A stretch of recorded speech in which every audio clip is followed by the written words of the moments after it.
Wolność reprodukcyjna Kamali Harris. To ciekawy nowy termin. Wolność reprodukcyjna. Cóż to takiego jest? I kim jest Kamala Harris?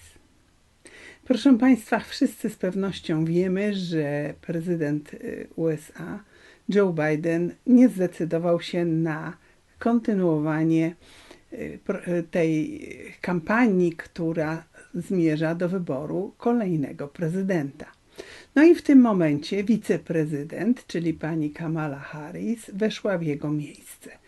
No i ma olbrzymie szanse na to, że nostryfikacja nastąpi i że tym kandydatem będzie. W tej chwili już pełną parą rusza propagandowa akcja, no bo czasu jest bardzo mało. Więc zastanówmy się przez chwilę, z kim mamy do czynienia. Otóż, proszę Państwa, pani Kamala Harris dała się poznać przez wiele lat swojej działalności, zarówno w San Francisco, zarówno jako prawniczka, jako generalny prokurator tam właśnie, ale również jako wiceprezydent. Proszę Państwa, ona ma bardzo jednoznaczną opinię. Ekstremalna, proaborcyjna lewaczka. Jej poglądy są naprawdę krańcowe, a aborcja jest jej główną misją życiową. I warto na to zwrócić uwagę, bo to jest bardzo niebezpieczne. I to taka ekstremalna aborcja. Co to znaczy ekstremalna? To znaczy, że aż do porodu, w trakcie porodu, a jeżeli dziecko miało być zabite tuż przed porodem, bo ktoś się na taką późną aborcję zdecydował, to nawet jeżeli urodzi się żywe, ponieważ no przecież to była procedura aborcyjna. To idące naprawdę bardzo, bardzo daleko. No i jest powiązana z Planned Parenthood, a jest to organizacja, można powiedzieć, biznesowa, olbrzymia organizacja, która odpowiada za większość aborcji w Stanach Zjednoczonych. Na aborcji nikt za darmo nie robi, oprócz tego dostają olbrzymie dofinansowania, no i są zainteresowani, żeby mieć swojego człowieka we właściwym miejscu. No i właśnie mają.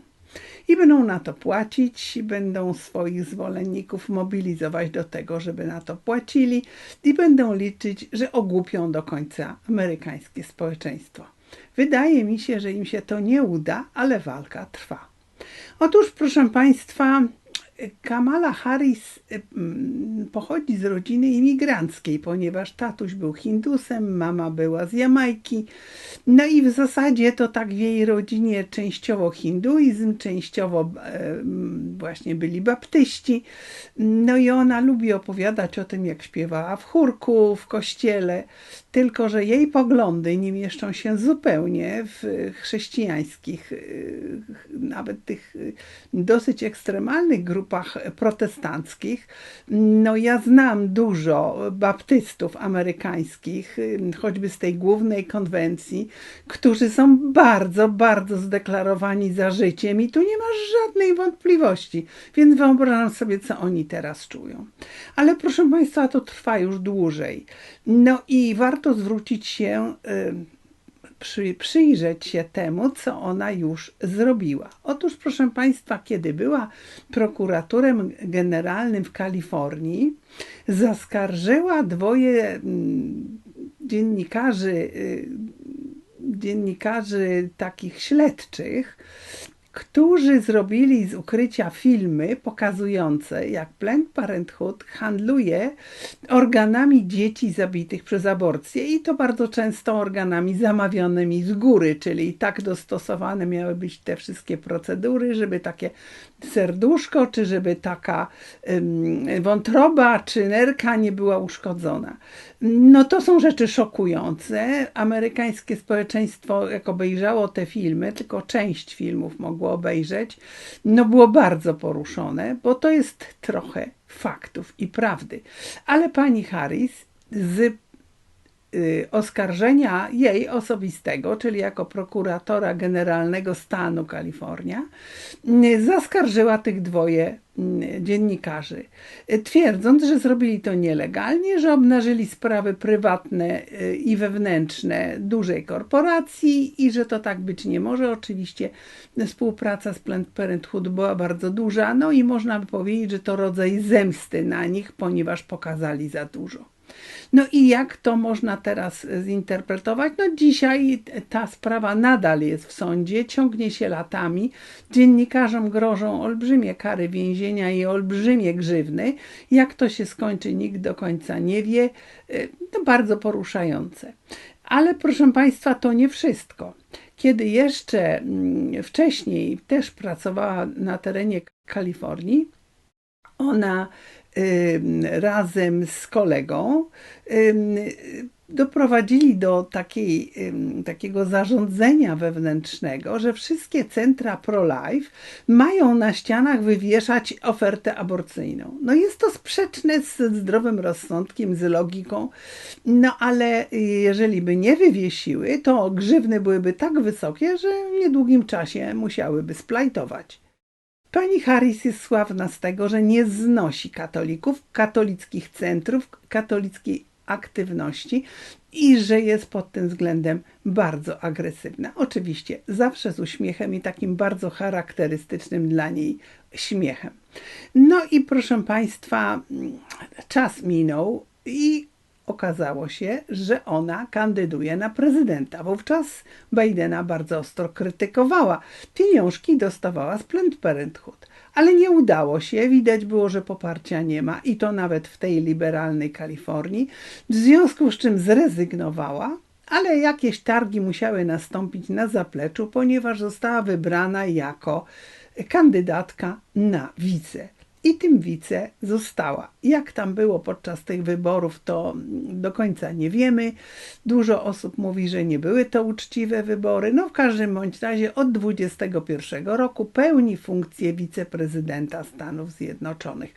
A teraz ma być kandydatem na prezydenta.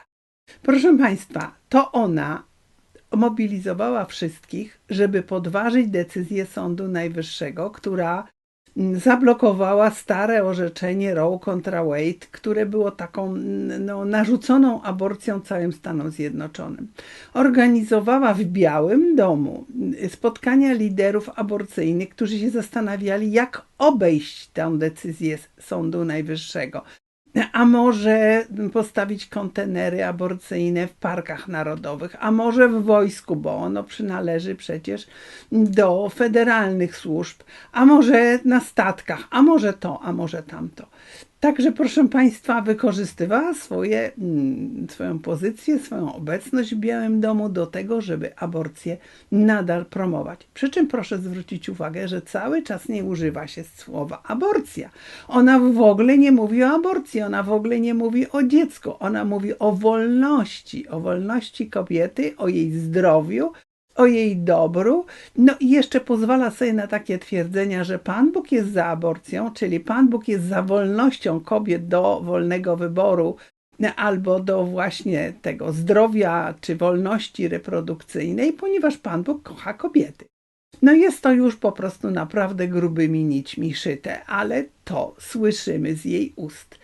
Proszę Państwa, ona nie dokonała żadnych wielkich rzeczy. Została na początku delegowana do spraw imigrantów, bo tam na południu różne rzeczy się działy.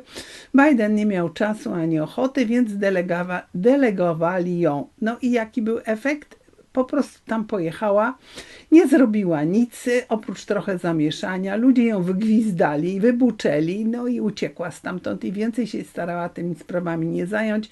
Nie interesowało ją to. Czyli zajmowała się zabijaniem dzieci, a nie jakąkolwiek działalnością pozytywną, czy gospodarczą, czy stymulującą społeczeństwo, czy jakąś charytatywną. Nie, raczej podcinaniem tego, co robią dobrzy ludzie w Stanach Zjednoczonych, żeby dzieci się jednak rodziły. Proszę Państwa, Dzisiaj się mówi, gdzieś czytałam niedawno, że ponad 50% Amerykanów jest za aborcją, w związku z czym będą na nią głosować. Oni są zachwyceni, że mają wreszcie takiego kandydata. Ale proszę Państwa, to nie jest prawda, bo po pierwsze nie 50%, tylko znacznie mniej, bo badania w okolicach właśnie decyzji Sądu Najwyższego wykazywały, że tę decyzję popiera ponad 60% społeczeństwa amerykańskiego. No oczywiście tych badań zawsze dużo, można z nimi trochę pomanipulować, ale trzeba pamiętać o jednym. Pani Harris lansuje aborcję ekstremalną, aborcję nawet w czasie porodu, a Amerykanów, którzy popierają takie ekstremum, jest 10%, zaledwie 10%. Czy reszta zrozumie, co się im proponuje? Czy reszta zrozumie, na co będą głosowali tak naprawdę? No to jest oczywiście pytanie. Jest w Ameryce, w wielu stanach dużo Polaków. Ci Polacy w większości są katolikami. Kościół katolicki bardzo ostrożnie, żeby nie narażać się na jakieś sprawy sądowe czy konfrontacje bezpośrednie, zwraca uwagę, że pani Harris jednak nie lansuje pozytywnych rozwiązań społecznych, tylko jest za zabijaniem dzieci. Czy Polacy zagłosują na nią? To jest olbrzymie pytanie.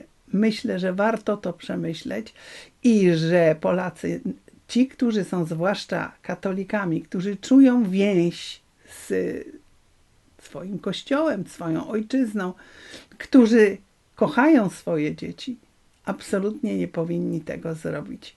I zobaczymy to w dosyć niedługim czasie, bo do wyborów amerykańskich jest 3 miesiące, więc ona będzie miała bardzo mało czasu na swoją kampanię. Zobaczymy też, jak będzie z nostryfikacją, bo może jeszcze ją wymienią. Nie wszyscy są zadowoleni z tego rozwiązania. No ale aborcja stała się takim punktem wyjścia dla Partii Demokratycznej. Wszystko poszło w lewo. Kiedyś Amerykanie modlili się o nawrócenie Rosji. Bardzo pilnowali się, żeby komunizm do nich nie przyszedł. A co mamy dzisiaj? Przyjrzyjmy się dokładnie. Ten komunizm zaczyna opanowywać świat i zaczyna również opanowywać Amerykę, ale bardzo wielu ludzi, którzy cenią sobie wolność, tak jak Amerykanie, mówi nie. Proszę Państwa, proszę zajrzeć na naszą stronę internetową www.hli.org.pl. Tam znajdziecie Państwo bardzo wiele ciekawych informacji. Staramy się, żeby one były na bieżąco, jak również proszę zaglądać na Facebook, na X, na inne fora internetowe. Tam też pod hasłem Klub Przyjaciół Ludzkiego Życia możecie znaleźć bardzo dużo ciekawych informacji. Mamy w tej chwili ponad 2 miliony upowszechnianych postów na Facebooku w Klubie Przyjaciół Ludzkiego Życia. Prosimy, upowszechniajcie. Widać, że blokady w tej chwili zostały zdjęte i że ta informacja się rozchodzi. Korzystajmy z tej otwartej furtki. Dziękuję Państwu. Do zobaczenia.